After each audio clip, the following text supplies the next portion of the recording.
We are live on Darwin Paul Radio. Today we have an amazing guest coming from Whitby, Ontario. Please give a warm welcome to university educated Clint Michael Kanku. Thanks for having me, Darwin. The pleasure is all mine, Clint. So Clint's here today to give us a full analysis and compare and contrast the ambitions of characters Gatsby from The Great Gatsby and Macbeth from the play Macbeth. Yes, sir. To begin, how would you describe Gatsby? Gatsby is a well-dressed and confident man. He is a man that likes to display his wealth for others to acknowledge that he's no ordinary person, probably because of his sad and lonely upbringing. Flash, expensive suits, and good taste are all the things that make up Gatsby's exterior persona. But the base of Gatsby, the very heart of him, is his ambitiousness. This ambitiousness is always to better himself, achieve a goal, and or accumulate his wealth. How would you describe Macbeth? Well, you have to understand, Darwin, that Macbeth and Gatsby were made in two different time periods. So Macbeth is a fierce and strong warrior. So he wore the best armor, had the greatest sword, and wore the finest jewelry.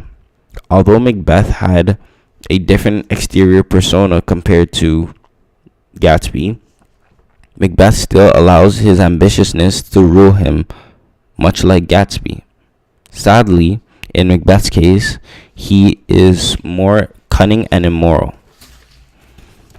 So you feel that Macbeth's ambition takes a bigger toll compared to Gatsby's? Precisely. And why is that? Well, for Gatsby, his only desire was to get Daisy back.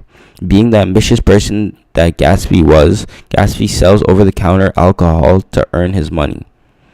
Gatsby, being a bootlegger, as Tom calls Gatsby, to get money is all to impress Daisy, make her happy, and for them to fall in love again. Although Gatsby indulges in illegal endeavors, it's all to impress and satisfy his love. However, Macbeth also wants to make Lady Macbeth happy. But by making Lady Macbeth happy, he has to kill King Duncan. This is because Macbeth and Lady Macbeth feel that they are better fit to rule. So the only way Macbeth can rule is by Duncan dying. Macbeth's ambition corrupts his reasoning, and Macbeth kills King Duncan. Gatsby does illegal things for the right reasons, to be with Daisy and to make himself more wealthy. Whereas Macbeth, who is already wealthy and has status, kills his king for his own selfish gain. You bring up a lot of good points. Now, when times get rough, how do Gatsby and Macbeth treat the women that they love? Though Gatsby and Macbeth both had women that they loved, Gatsby treats Daisy a lot different than Macbeth treats Lady Macbeth. When times get rough, Gatsby defends Daisy.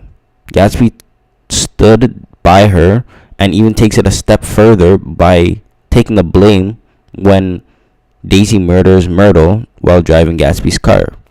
We are aware that Daisy was the one driving Gatsby's car later on in the book when Nick asks Gatsby, was Daisy driving? And Gatsby says yes. Consequently, Gatsby ends up dying for taking the blame for his love's actions. What a strong man. But when times get rough for Macbeth and Lady Macbeth, Macbeth completely forgets about Lady Macbeth. This causes Lady Macbeth to have psychological issues. Also, this is the downfall of Gatsby and Macbeth's ambitiousness.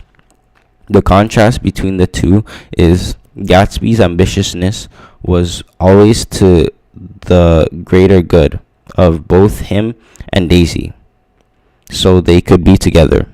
Whereas Macbeth's ambitiousness was careless and foolish. You are very much right, Clint. I agree with you completely. Well, folks, this is all the time we have for today. Thanks for coming again, Clint. The pleasure was all mine, Darwin. Thank you.